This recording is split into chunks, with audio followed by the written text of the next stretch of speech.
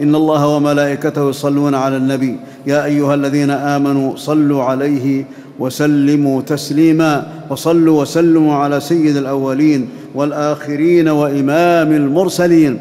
اللهم صل على محمد وعلى آل محمد كما صليت على إبراهيم وعلى آل إبراهيم إنك حميد مجيد.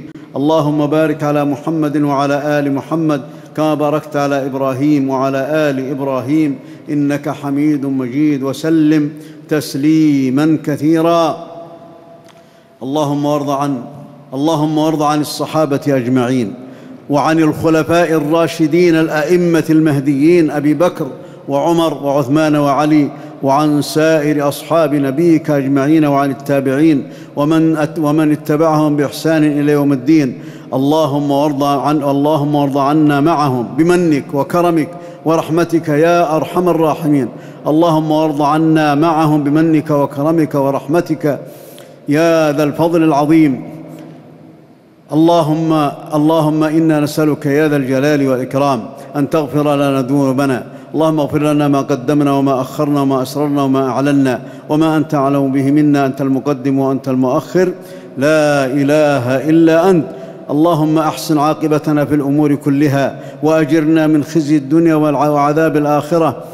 اللهم طهر قلوبنا من النفاق وأعمالنا من الرياء وألسنتنا من الكذب وأعيننا من الخيانة يا رب العالمين.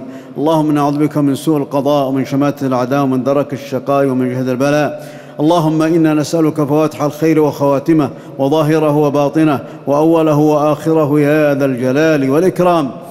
اللهم نفس كرب المكروبين من المسلمين. اللهم نفس كرب المكروبين من المسلمين. اللهم ارفع الشدائد والكربات عن المسلمين. اللهم اقض الدين عن المدينين من المسلمين. اللهم اشف مرضانا ومرضى المسلمين. اللهم اشف مرضانا ومرضى المسلمين. اللهم اشف مرضانا ومرضى المسلمين يا رب العالمين. اللهم أعذنا من شرور أنفسنا، اللهم أعذنا من شرور أنفسنا وسيئات أعمالنا وأحسن عاقبتنا يا ذا الجلال والإكرام. اللهم أعذنا وأعذ ذرياتنا من إبليس وشياطينه وأوليائه يا رب العالمين وجنوده إنك على كل شيء قدير. اللهم إنا نعوذ بك من شياطين الإنس وشياطين الجن. اللهم استعملنا في طاعاتك واحفظنا من معاصيك يا رب العالمين. اللهم إنا نعوذ بك من زوال نعمتك وفجاءة نقمتك وتحول عافيتك. اللهم اغفر لموتانا وموتى المسلمين. اللهم اغفر لموتانا وموتى المسلمين. اللهم نور عليهم قبورهم وضاعف حسناتهم وتجاوز عن سيئاتهم يا ذا الجلال والإكرام برحمتك يا أرحم الراحمين. اللهم إنا نسألك أن ترحم أمة محمد صلى الله عليه وسلم.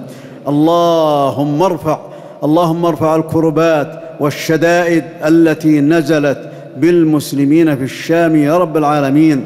اللهم عليك بمن ظلمهم واعتدى عليهم يا رب العالمين.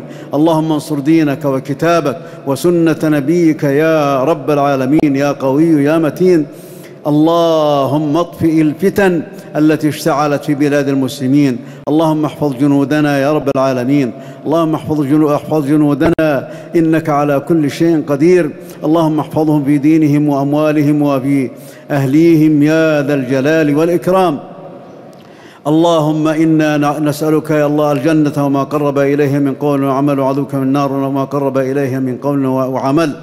اللهم إنا نسألك يا ذا الجلال والإكرام أن توفق خادم الحرمين الشريفين. اللهم وفقه لهداك واجعل عمله في رضاك وارزقه الصحة إنك على كل شيء قدير. اللهم وفقه للعمل الرشيد والرأي السديد.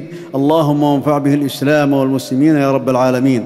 اللهم وفق ولي عهده لما تحب وترضى. اللهم وفقه لهداك واجعل عمله في رضاك وانفع به الإسلام والمسلمين يا رب العالمين. اللهم إنا نسألك يا ذا الجلال والإكرام، نسألك الله أن تغيثنا، نسألك اللهم أن تغيثنا وأن تجعله غيثا مباركا فيه، إنك على كل شيء قدير. عباد الله، إن الله يأمر بالعدل والإحسان وإيتاء ذي القربى وينهى عن الفحشاء والمنكر والبغي يعظكم لعلكم تذكرون. فاذكروا الله العظيم الجليل يذكركم، واشكروه على نعمه يزدكم، ولذكر الله أكبر، والله يعلم ما تصنعون.